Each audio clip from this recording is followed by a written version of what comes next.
नमस्कार साथियों, कैसे हो आप लोग। आप सभी को क्रिसमस डे की बहुत बहुत बहुत शुभकामना। आपका पेपर में वो बहुत अच्छा नंबर लाए, हम ऐसा क्रिसमस से प्रार्थना करता हूँ। तो आप लोग क्या कर रहे हैं कमेंट बॉक्स में बताना। अपने पढ़ाई को लेकर किस तरह लड़ाई जंग में लड़ रहे हैं बताना आप लोग। तो आज हम कक्षा 10 के चैप्टर 2 अम्ल क्षार एवं लवण ये चैप्टर को देखने वाले हैं। तो आपको आज हम क्या क्या पढ़ाएंगे, पीएच पूरा पढ़ा देंगे, पीएच मान, और उसके सिवा अम्ल क्षार एवं लवण से परिचय कराने वाला हूँ। तो अम्ल क्या होता है, अम्ल क्या होता है। तो अब खट्टा मीठा वाला छोड़ दो, अब इसकी परिभाषा जो है वो साफ साफ आपको बताता हूँ। वे पदार्थ जो जलीय विलयन में जलीय विलयन में हाइड्रोजन आयन देते हैं।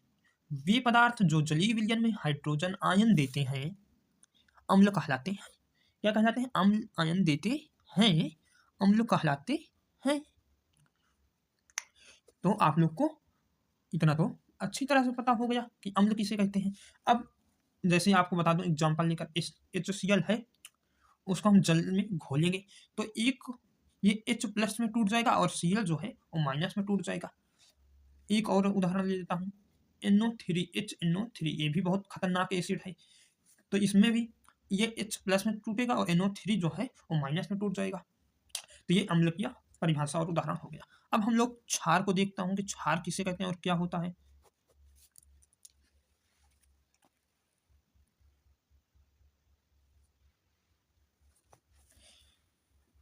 तो क्षार को बताया जाए तो वे यौगिक जो जलीय विलयन में, कौन सा विलयन? जलीय विलयन में हाइड्रोक्सिल आयन देते हैं। हाइड्रोक्सिल आयन देते हैं, आयन देते हैं। हाइड्रोक्सिल आयन क्या है? OH माइनस, क्योंकि इसे हाइड्रा ऑक्साइड भी कहा जाता है। तो हाइड्रा ऑक्साइड भी कहते हैं, देते हैं। क्षार कहलाते हैं, क्षार कहलाते हैं, क्षार कहलाते हैं, कहलाते हैं। और एक बात बता दूं, ये हाइड्रोक्सिल आयन के अतिरिक्त ये, इसमें एक लाइन और बढ़ा लीजिए, ये हाइड्रोक्सिल आयन के अतिरिक्त, के अतिरिक्त अतिरिक्त जो होता है और कोई ऋणायन नहीं देते, और कोई ऋणायन ऋणायन नहीं देते हैं। फिर एक बार आपको बताता हूँ, वे यौगिक जो जलीय विलयन में हाइड्रोक्सिल OH माइनस आयन देते हैं क्षार कहलाते हैं। इसी में आपको लिख देना है ये हाइड्रोक्सिल आयन के अतिरिक्त और कोई ऋणायन नहीं देते हैं। तो आपको एक एग्जाम्पल लेकर, उदाहरण लेकर अच्छी तरह से हम समझाता हूँ। जैसे NaOH है, सोडियम हाइड्रा ऑक्साइड, आपको इसका नाम होता है sodium hydra oxide, hydra oxide. आप लोग इस तरह लिख देना, आपका एक नंबर नहीं कटने वाला है। जैसे Na प्लस हो गया और ये OH माइनस। देखिए ये OH जो है अपना हाइड्रोक्साइड ऑक्सील है, इसे हाइड्रा ऑक्साइड भी कहते हैं OH को, और Na जो है सोडियम है। तो सोडियम अलग प्लस में टूट जाता है और OH समूह जो है वो क्षार के क्षार है, तो OH अपना अलग में टूट जाता है। तो आपको क्षार समझ में आ गया कि क्षार किसे कहते हैं। वे यौगिक जो जलीय विलयन में हाइड्रोक्साइल OH आयन देते हैं क्षार कहलाते हैं। हमारा जो पूरा विश्वास है कि आपको इसी वीडियो में ये सब एकदम याद करवा दिया जाए तो ठीक रहे, और हम इसका प्रयास करते हैं हर एक वीडियो में। आप लोग अगली जो वीडियो अपलोड हो गई है उसे भी देख लेना, और क्रिसमस की ढेर सारी शुभकामना आप सभी को, और अच्छी तरह से आप लोग क्रिसमस सेलिब्रेट कीजिए। वे पदार्थ जिनके जलीय विलयन में, जलीय विलयन में हाइड्रोजन आयन देते हैं, हाइड्रोजन आयन आयन देते हैं। H प्लस के अतिरिक्त, के अतिरिक्त वे पदार्थ जिनके जलीय विलयन में हाइड्रोजन आयन के अतिरिक्त कोई अन्य अन्य धनायन तथा हाइड्रोक्साइल अम्ल, धनायन तथा hydroxyl ion, hydroxyl ion. Hydroxyl ion क्या होता है? OH निगेटिव, ये हाइड्रोक्सिल आयन होता है। कि अतिरिक्त कोई ऋण आयन नहीं देगा, सॉरी दोस्तों, कि अतिरिक्त कोई अन्य ऋण आयन हो लवण कहलाता है। तो आपको एक बार फिर से बताता हूँ, वे पदार्थ जिनके जलीय विलयन में हाइड्रोजन आयन H+ के अतिरिक्त कोई अन्य धनायन तथा हाइड्रोक्सिल आयन OH- के अतिरिक्त कोई अन्य ऋण आयन हो, वो भी लवण कहलाता है। जैसे उदाहरण का एग्जाम्पल आपको बताता हूँ, ZnSO4 जिंक सल्फेट, इसे क्या कहते हैं? इसे जिंक सल्फेट कहते हैं। जिंक सल्फेट है, ये Zn प्लस में टूटेगा 2 बार, क्योंकि इसके बाद दो बंधन बना लेता है, और SO4 माइनस में टूटेगा 2 बार, क्योंकि यहाँ अगर 2 बार ये जिंक के साथ जुड़ा है तो इसके बाद 2 आयन हैं जो इन दोनों से मिलकर बने हैं ZnSO4। तो ZnSO4 Zn अलग जिंक अलग टूट के निकलता है और सल्फेट अलग टूट के निकल जाता है। ये माइनस में होता है और ये प्लस में होता है, यही लवण कहलाता है। इसी प्रकार हम NaCl और CuSO4 और KNO3 NH4Cl आदि भी लवण हैं। आपको बता दूं कि लवण कितने हैं, तो लवण के लिए आपको लिख लेना है कि लवण में NaCl ये साधारण नमक, और इसे नमक भी कहते हैं, साधारण नमक भी यही है और नमक भी यही है। CuSO4 कॉपर सल्फेट है। KNO3 और एक हो जाता है NH4Cl। और क्षार में बता दूं तो कास्टिक सोडा हो गया। जैसे एग्जाम में इसको भी लिखना, क्षार कितने होते हैं? क्षार प्रमुख में जो आपको पाठ में NaOH ये कास्टिक सोडा है। कास्टिक पोटास में भी होता है KOH। ये सब आपके हो जाते हैं क्षार। और अम्ल में HCl हो गया, HNO3 H2SO4 भी आपका HCl में अम्ल में आ जाता है। तो अब हम लोग पाचन की तरफ चलते हैं। पाचन क्या होता है अच्छी तरह से आपको समझाता हूं। तो पीएच क्या है? तो पीएच में हम आपको बताता हूं, अम्लों एवं क्षारकों के जलीय विलयन में हाइड्रोजन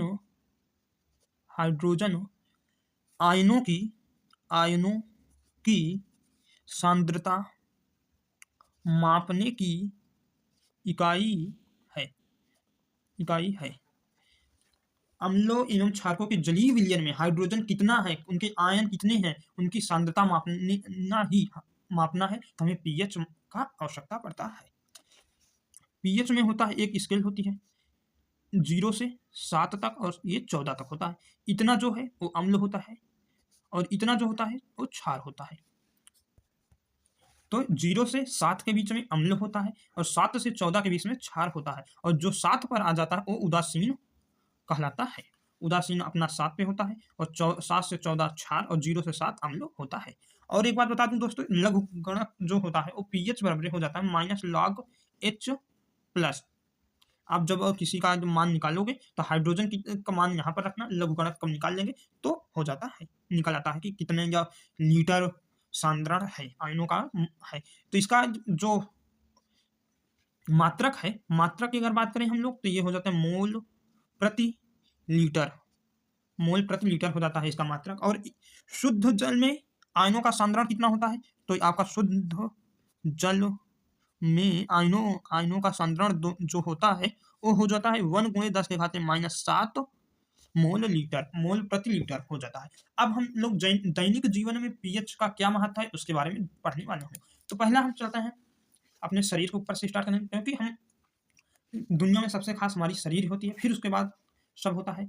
तो पाचन तंत्र का पीएच हमारे उदर में स्थित HCl अम्ल के भोजन पाचन में सहायक होता है। अधिक मात्रा में HCl का उत्पादन उदर में गंभीर दर्द व जलन उत्पन्न कर देता है, जिससे मुक्त होने के लिए प्रति अम्ल लेना पड़ता है। तो ये कह रहा है हमारे जो पेट में अम्ल जो निकलता है हमारे पेट के अंदर, उस अम्ल से हमें कभी कभी गंभीर दर्द होने लगता है, जलन होने लगती है, ढिकार जब आती है तो कच्ची कहते हैं आती है, जिससे गले पर ही दर्द होने लगता है, जलन होती है, जिससे आप लोग बहुत दिक्कत में होते हैं। तो इसका ये दूर करने के लिए प्रति अम्ल लेना पड़ता है, क्योंकि अम्ल के विरोधी ही अम्लों को ठीक कर पाएगा। तो इसका आप उपचार करेंगे तो मिल्क ऑफ मैग्नीशिया ले लें, जिसे मैग्नीशियम हाइड्रोक्साइड कहते हैं, उससे आपका ये ठीक हो जाता है। और आपका घरेलू उपचार अगर हम बताऊं तो ये हो जाता है जवाइन खा लो, जिससे ये HCl छोड़कर भाग जाएगा और आप नीक हो जाएंगे। और अब दूसरे पॉइंट पे चलता हूँ, दंत क्षय। मुंह के पीएच मान 5.5 से कम अर्थात अधिक अम्लीय होने पर दांतों का क्षय प्रारंभ हो जाता है। दांतों की सुरक्षा के लिए दांतों पर कैल्शियम फास्फेट का इनेमल होता है, जिसका पीएच 5.5 से कम हो जाता है और ये संक्षारण होने लगता है। तो आपके मुंह में जो दांत है उसका पीएच मान जो होता है 5.5 से कम और अधिक अम्लीय होने पर दांतों का क्षय होने प्रारंभ हो जाता है। और अगर 5.5 से ज़्यादा होगा या अधिक अम्लीय होने पर दांतों में क्षय होने लगा, खराब होने लगेगा, जिस दांतों की सुरक्षा के लिए। और दांतों की सुरक्षा के लिए जो आपके दांत हैं उसमें कैल्शियम फास्फेट का इनेमल होता है। इनेमल आपके दांतों की सुरक्षा करता है। जो दांत हैं बहुत कमजोर और मुलायम होते हैं, पर इनेमल जो होता है उसे कड़ा करे रखता है, उससे गुटखा सुपारी आपको सब आप लोग अच्छे से खा लेते हैं। जिसका पीएच 5.5 से अगर कम होगा तो उसका संक्षारण होने लगता है। और इसे हम लोग कैसे बचाएंगे, तो इसका दंत मंजन करिए अच्छे से। ढेर सारे हैं, क्लोजअप, कोलगेट, रेड तो पता नहीं कितने हैं, आप लोग करिए। सेंसोटाइन तो हजारों हैं, कोई अच्छा से ये करिए आप लोग। अब पशुएं पौधों द्वारा उत्पन्न रसायनों से आत्मरक्षा। तो अगर हम पशुओं द्वारा देखें तो मधुमक्खी के डंक में अम्ल होता है, जो इसके द्वारा काटने पर या हमारे शरीर में प्रविष्ट कर जाता है, जिससे हमें जलन व दर्द होने लगता है। अगर मधुमक्खी आई और ये आपके हाथ पर बैठी और काट ली तो उससे आपके शरीर में जो उसके डंक का जहर उस आपके शरीर में जाएगा और जलन व दर्द होगा आपको।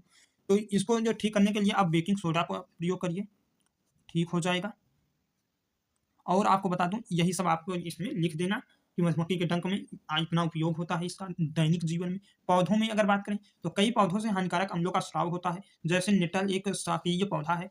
इसके पत्तों में डंकनुमा बाल होते हैं, जो जंतु के शरीर में छू जाने पर, आदमी के शरीर में या जंतु के शरीर में छू जाने पर डंक जैसा दर्द होने लगता है। जैसे मधुमक्खी काटती है और दर्द होता है, उसी तरह दर्द इसमें भी होने लगता है। तो इसको भी आप दूर करने के लिए एक डाक के पौधा आता है, उसकी पत्तियों का उपयोग किया जाता है। और हमारे समझ से आप बेकिंग सोडा का भी उपयोग करेंगे तो आप ठीक हो जाएंगे। और दुर्बल क्षार ले लीजिए, बेकिंग सोडा और एक दो हैं, उसका उपयोग करेंगे तो आप लोग ठीक हो जाएंगे। तो वीडियो कैसा लगा आप लोग कमेंट बॉक्स में बताना। हम आगे लेक्चर 2 भी लाने वाला हूँ। तो मिलते हैं नेक्स्ट वीडियो में, तब तक के लिए धन्यवाद दोस्तों।